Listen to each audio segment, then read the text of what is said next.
Welcome students, success academy मध्ये 12वीच्या सर्व विद्यार्थ्यांचं स्वागत आहे.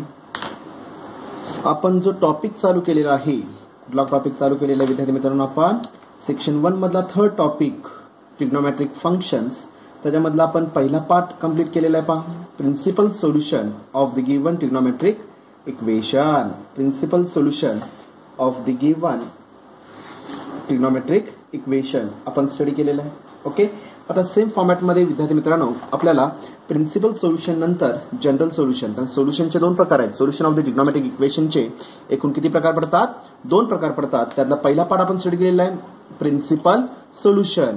आणि आज आपल्याला आजच्या लेक्चरमध्ये आपल्याला दुसरा जो पार्ट आहे कुठला? General solution of the trigonometric equation. General solution of the trigonometric equation, तो पार्ट स्टडी करायचा आहे. ओके, आता मला सांगा, ह्या दोन्ही पार्टमध्ये प्रिन्सिपल सोल्युशन आणि जनरल सोल्युशन मध्ये फरक काय असणार आहे विद्यार्थी मित्रांनो? तर प्रिन्सिपल सोल्युशन मध्ये आपण exact value of the given function, म्हणजेच काय करू शकतो आपण? एक अचूक व्हॅल्यू आपण काय करू शकतो? प्रिन्सिपल सोल्युशन मध्ये कॅल्क्युलेट करू शकतो पहा आपण. ओके, तर जनरल सोल्युशन मध्ये जर मला कॅल्क्युलेट करायचं असेल तर जनरल सोल्युशन मध्ये पिरियॉडिक पार्ट मध्ये किंवा पेरिओडिसिटी मध्ये काय असतं तुमचं जनरल सोल्युशन कंटिन्यू होणार आहे. म्हणजेच काय अप्लाय होईल? पेरिओडिसिटी म्हणजे काय अप्लाय होईल? इथं n number of terms solution आपण जनरल सोल्युशन मध्ये कम्पेअर करायचं किंवा कॅल्क्युलेट करू शकतो पहा आपण. ओके, मग त्याच्यामध्ये व्हेरियस 3 प्रकारचे एक्झाम्पल्स पडतात. ओके, ते कुठले 3 प्रकार आहेत ते 1 बाय 1 आपण स्टडी करायचं. There are 3 types of the general solution. कळालं का पहा? ओके, ते 1 बाय 1 आपण स्टडी करायचं आहे. तर दोघांमध्ये फरक कळाला का? पहिल्यांदा प्रिन्सिपल सोल्युशन आणि जनरल सोल्युशन. ओके, साधं सिंपल जर म्हणायचं झालं तर प्रिन्सिपल सोल्युशन मध्ये आपण एक्झॅक्ट व्हॅल्यू, म्हणजेच काय करू शकतो आपण? 2 किंवा 3 principal solution, principal values, angles मी कॅल्क्युलेट करू शकतो पहा. ओके, तर जनरल सोल्युशन मध्ये एन नंबर ऑफ टर्म्स आपल्याला काय करता येईल? इथं सोल्युशन्स आपण जनरेट करू शकतो किंवा कॅल्क्युलेट करू शकतो पहा. हा एकच बेसिक फरक असणार आहे प्रिन्सिपल सोल्युशन आणि जनरल सोल्युशन मध्ये पहा. ओके, आता मी जनरल सोल्युशन मध्ये डेफिनेशन काय येणार आहे पहा, लक्ष द्या व्यवस्थित. काय असणार आजचा पॉईंट? कुठला आहे? General solution. काय असणार पहा पॉईंटचं नाव? General solution.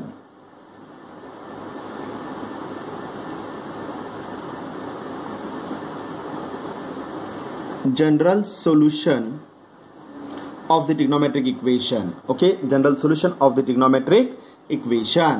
Okay, definition काय येणार बा? The solution of the trigonometric equation, the solution, लक्ष द्या व्यवस्थित, दिसतं का सगळ्यांना? The solution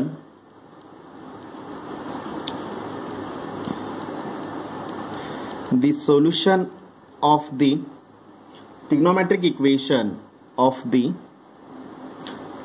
trigonometric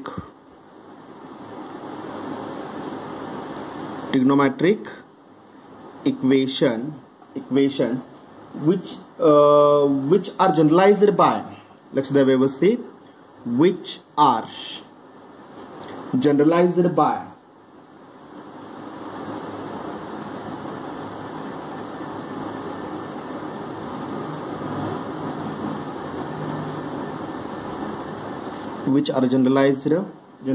by using, कशाचा वापर केलेला आपण? पिरियॉडिसिटी.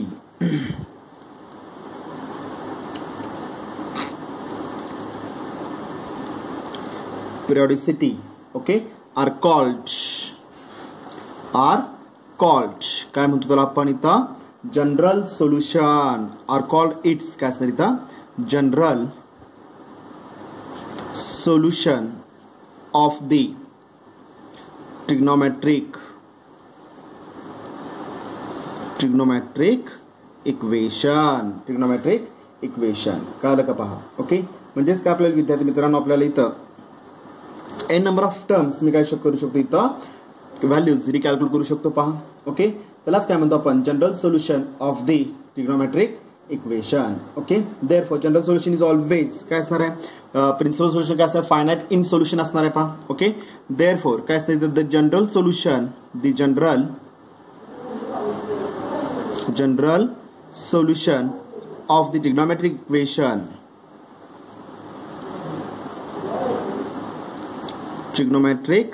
equation okay, general solution of the trigonometric equation is always काय असणार आहे तिथं, इनफायनाइट ओके, इन नंबर्स कळालं का पहा. ओके, इन्फायनाइट इन नंबर्स, याचा अर्थ इन्फायनाइट नंबर ऑफ सोल्युशन्स आपण काय करू शकतो इथं, रिकॅल्क्युलेट करू शकतो पहा.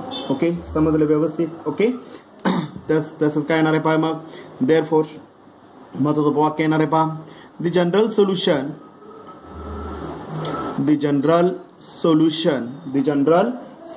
Of any trigonometric equation of any trigonometric equation we will काय असणार आहे इथं, we will use काय आपल्याला इथं सगळ्यात महत्वाचं स्टेटमेंट आहे पहा. जनरल सोल्युशन मध्ये कुठले इंटिजर येणार इथं, n इंटिजर येणार आहे पहा. n as a, small n double quotas मध्ये रेफर करतो पहा, ॲज a काय असं, ॲज n किंवा ॲज an इंटिजर काय असणार आहे, इंटिजर आपल्याला पहा. दॅट इज काय आपल्याला इथं मग, that is n belongs to capital z, integer स्वरूपात मी काय करणार इथं मेन्शन करणार आहे पहा. समजलं. म्हणजे जनरल सोल्युशन मध्ये प्रत्येक सोल्युशन मध्ये कुठली टर्म येणार इथं, n ही टर्म रेफर होणार आहे. n मीन्स काय आपल्याला n number of terms solutions apply करू शकतो आपण. समजलं व्यवस्थित, कळालं का पहा. ओके, आता तर जे व्हेरियस 3 टाइप्स जे काही मी सांगितले तुम्हाला, ते 3 टाइप्स कुठे असणार आहेत पहा. Types of the general solution, set A, set B आणि सेट सी मध्ये आपल्याला पहा. ओके, पहिला सेट काय येणार आहे पहा इथं, पहिला सेट काय असणार आहे इथं पहा विद्यार्थी मित्रांनो. पहिला सेट काय असणार आहे, पहिला सेट असणार इथं जनरल सोल्युशन. आता पहिला जो सेट आपला होईल तो लक्ष द्या व्यवस्थित. सम इम्पॉर्टंट रिझल्ट्स मी रेफर करतो पहा. Some important results of the काय असणार इथं, जनरल सोल्युशन. तर मी पहिला पार्ट रेफर करतो इथं. द जनरल सोल्युशन ऑफ काय असणार आहे पाहत इथं, the general solution of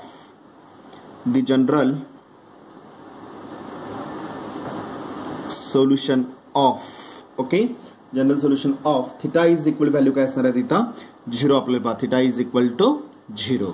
okay, काय करणार पहा आता ह्याच्यामध्ये 3 रिझल्ट्स, कारण की 3 बेसिक ट्रिग्नोमेट्रिक फंक्शन्स आहेत.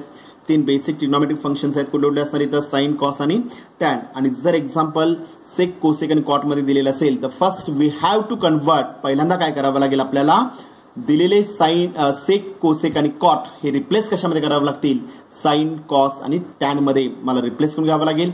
Bye using the basic standard formulae. कशाचा वापर करणार इथं मी, रेसिप्रोकलचा वापर करून पहिल्यांदा सेक, टॅन आणि cot is replaced by sine, cos आणि टॅन. ओके, त्या रेशो मध्ये मी रिप्लेस करून घेणार आहे. ओके, तर पहिला पार्ट कुठला असणार आहे इथं मग, इफ कंडिशन काय दिलेलं आहे इथं, if sine of theta is equal to 0, sine of theta is equal to 0. Okay, then condition काय येणार पाहिजे इथं मग, देन थिटा इम्प्लाइज दॅट थिटाची व्हॅल्यू काय असणार आहे पाहिजे इथं मग, therefore theta is equal value काय असणार इथं, एन पाय मध्ये रेफर होईल पहा. Theta is equal to n pi semi comma n belongs to capital Z, Z मध्ये आपल्याला पहा. ओके, जर sine of theta is equal 0 जर असेल तर theta implies that general solution काय असणार इथं, theta is equal to n pi मध्ये रेफर होईल पहा. ओके, सेकंड रिझल्ट मला फॉलो करायचं त्याच्यामध्ये, if cos of theta is equal to 0 जर येत असेल, देन थिटा इम्प्लाइज दॅट काय असणार आहे इथं मग, therefore theta is equal to, जर कॉस थिटा इज इक्वल 0 जर असेल तर थिटाची व्हॅल्यू काय असणार आहे पाहिजे इथं, twice n plus 1 bracket raise to twice n plus 1 multiple with value काय असणार आहे इथं, pi by 2 multiple with pi by 2. Sine of theta is equal 0 जर असेल तर theta implies that twice n plus 1 multiple with pi by 2. Okay, semi comma n belongs to capital Z, n belongs to capital Z मध्ये आपल्याला पहा. Okay, तिसरा result काय असणार आहे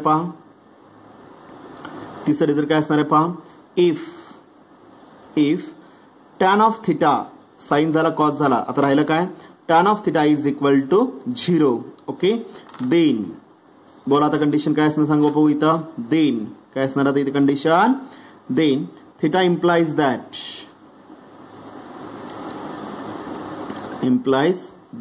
काय असणार इथं therefore theta is equal to दिसतं का सगळ्यांना थिटा इज इक्वल टू काय असणार व्हॅल्यू एन पाय मध्येच रेफर होईल ह्याचा आता साइन आणि कॉसचा रिझल्ट साइन आणि टॅनचा रिझल्ट सेमच येणार आहे पहा साइन आणि टॅनचा रिझल्ट सेम आहे semi comma N belongs to capital Z n belongs to capital Z मध्ये रेफर होईल पहा हा झाला पहिला set theta is equal to value 0 हा पहिला सेट झाला पहा theta is equal to exactly equal to काय रेफर केलेला आपण 0 मध्ये रेफर केलेला आहे एक्झॅक्टली इक्वल टू मी 0 मध्ये रेफर केलेला आहे पहा ओके आता दुसरा सेट काय असणार आहे पहा दुसरा सेट काय असणार आहे पहा आता इथं second part okay the general solution of काय येणार आहे पहा व्हॅल्यू इथं दुसरा सेट असणार आहे पहा द जनरल सोल्युशन ऑफ काय असणार general solution of theta is equal to alpha त्याच रेशो मध्ये जर दिलेला असेल म्हणजे अल्फा आणि थिटा both are the angles of the trigonometric function आपल्याला होईल पहा ओके म्हणजेच काय असणार पहा तिथे फर्स्ट काय आपल्याला इथं इफ कंडिशन रेफर होईल पहा if sine of theta is equal to sine of theta is equal to तुम्हाला इथं जर साइन ऑफ अल्फा जर आलेला असेल sine of theta is equal to sine of alpha जर आलेला असेल okay theta is equal to alpha म्हणजे sine theta is equal sine of alpha जर आलेला असेल then theta implies that बोला condition theta implies that condition काय असणार आहे पहा therefore काय नाव रिझल्ट इथं theta is equal to refer काय होणार आहे पहा n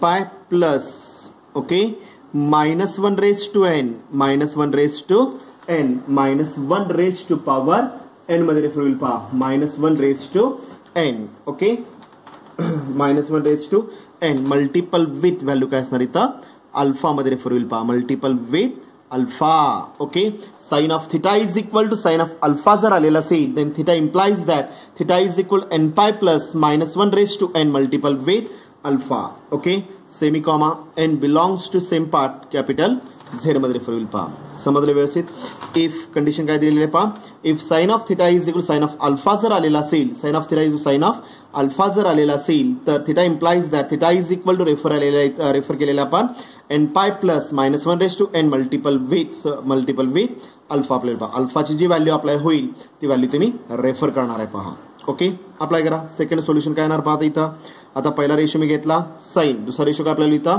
कॉस घेणार आहे पहा मी इथं if sin of theta is if condition काय आपल्याला इथं cos of theta is equal to cos of theta is equal to cos of alpha जर आलेला असेल ओके then कंडिशन काय आपल्याला पहा then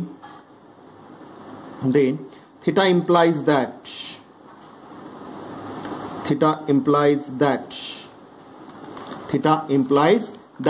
therefore theta is equal to twice n pi okay plus or minus value कशामध्ये येणार इथं alpha मध्ये आपल्याला twice n pi plus or minus alpha मध्ये रेफर होईल पहा okay semi comma n belongs to काय कॅपिटल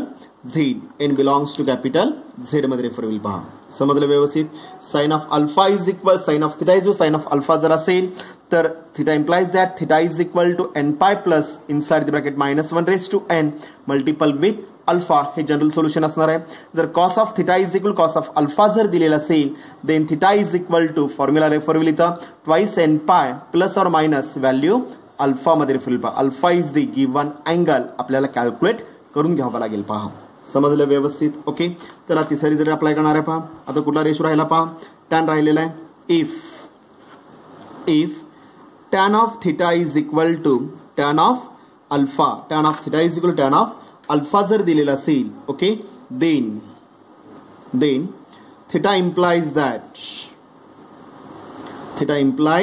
दॅट बोला कंडिशन थिटा इम्प्लाइज दॅट काय असणार आहे therefore theta is equal to okay n pi theta is equal to n pi plus alpha n pi plus alpha मध्ये refer होईल n belongs to capital Z n belongs to capital Z मध्ये refer होईल पहा समजलं व्यवस्थित म्हणजे तीन basic format झाले sine of theta is equal to sine of alpha cos of theta is equal cos of alpha tan of theta is equal tan of alpha समजलं व्यवस्थित ओके त्याचे जनरल सोल्युशन्स मी रिस्पेक्टिव्ह काय केलेले तिथं provide केलेले आहेत mention केलेले आहेत पहा ओके आणि पॉईंट मधला शेवटचा पॉईंट म्हणजे तिसरा सेट अप्लाय होईल विद्यार्थी मित्रांनो तिसरा सेट अप्लाय होईल स्क्वेअरिंग टर्म्स काय असेल तर स्क्वेअरिंग टर्म्स अप्लाय होतील पहा okay the general solution of त्याचा पहिला पार्ट काय येणार पहा इथं स्क्वेअरिंग टर्म्स मध्ये येणार आहे पहा ओके इफ पहिला पार्ट काय असणार पहा इथं sine square of alpha sine square of theta is equal to sine square of alpha मध्ये जर दिलेला असेल sine square of theta sine square of alpha मध्ये जर प्रोव्हाइड केलेला असेल तर कंडिशन काय येणार इथं देन थिटा इम्प्लाइज दॅट थिटाची व्हॅल्यू काय असणार आहे इथं मग therefore theta is equal to n pi okay plus or minus value alpha मध्ये रेफर होईल n pi plus or minus alpha मध्ये रेफर होईल पहा okay semi comma N belongs to capital Z okay तसा दुसरा फॉर्मॅट आपल्याला विद्यार्थी मित्रांनो इथं if cos square theta is equal to cos square of alpha जर आलेला असेल cos square theta is cos square of alpha जर आलेला असेल then theta implies that condition काय येणार आहे पहा इथं therefore theta is equal to value same result N pi plus or minus value alpha मध्ये आपल्याला पहा semi comma N belongs to capital Z okay आणि शेवटचा रिझल्ट आहे विद्यार्थी मित्रांनो थर्ड रिझल्ट रेफर करणार आहे पहा if tan square theta is equal to value काय सर इथं tan square theta is equal tan square alpha जर दिलेला असेल then theta implies that refer काय करणार पहा इथं मी theta is equal to value same result N pi plus or minus value alpha मध्ये आपल्याला पहा n pi plus or minus alpha semi comma N belongs to capital Z मध्ये refer होईल पहा समजलं म्हणजे जर स्क्वेअरिंग टर्म मध्ये जर असेल तर तिन्ही पार्ट्स मध्ये साइन असू दे कॉस असू दे किंवा टॅन असू दे थिटाची व्हॅल्यू किंवा जो काही बेसिक फॉर्म्युला आपण स्टडी करायचा आहे तो रिमेन्स सेमच राहणार आहे पहा समजलं व्यवस्थित ओके ह्या तीन फॉर्मॅट मध्ये आपल्याला काय करायचं इथं एक्झाम्पल्स आपल्याला स्टडी करायचे आहेत एक्झाम्पल्स त्याच्यामध्ये आपल्याला रेफर करायचे आहेत पहा समजलं व्यवस्थित ओके तर ह्या तीन सेटचा म्हणजे ह्या 9 स्टँडर्ड फॉर्म्युलीजचा तुम्हाला काय करायचं इथं रिंग राईटअप मध्ये पाठ करून घ्यायचे सराव करायचा आहे पहा समजलं उद्याच्या लेक्चरला आपल्याला ह्याच्यावरचे एक्झाम्पल्स विद्यार्थी मित्रांनो स्टडी करायचे आहेत पहा ओके फॉर्मॅट कुठलाही दिला जाईल आपल्याला फॉर्मॅट ओळखायचा आहे की या पहिल्या सेटमधलं एक्झाम्पल आहे दुसऱ्या सेटमधलं आहे का तिसऱ्या सेटमधलं आहे ओके एक लक्षात ठेवायचं विद्यार्थी मित्रांनो मला थिटाची व्हॅल्यू मी कधी घेणार आहे जर डावीकडचा आणि उजवीकडचा रेशो ट्रिग्नोमेट्रिक रेशो इक्वल असेल तर थिटाची व्हॅल्यू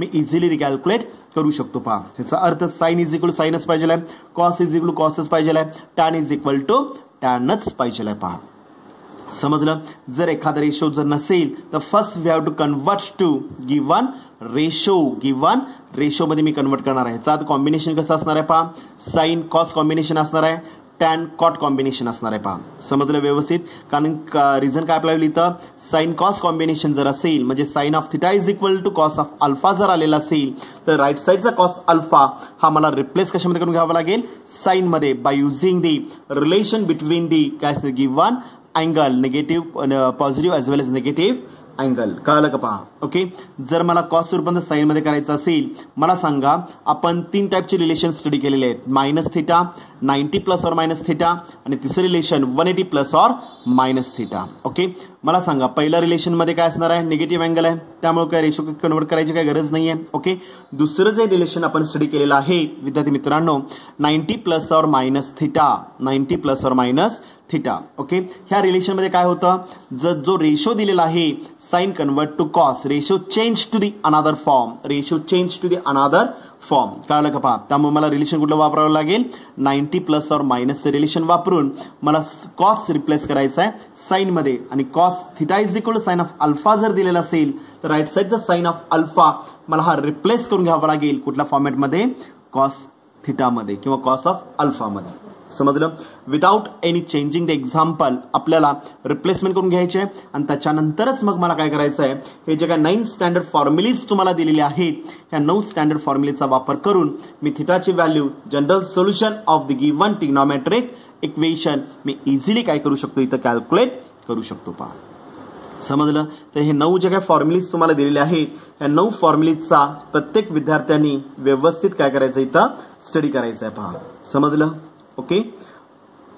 एक 2-3 वेळा रिझल्ट लिहून काढा. त्याच्यानंतर उद्याच्या लेक्चरला आपल्याला general solution of the given trigonometric इक्वेशनचा पार्ट आपल्याला स्टडी करायचा आहे. पहा. ओके. धन्यवाद.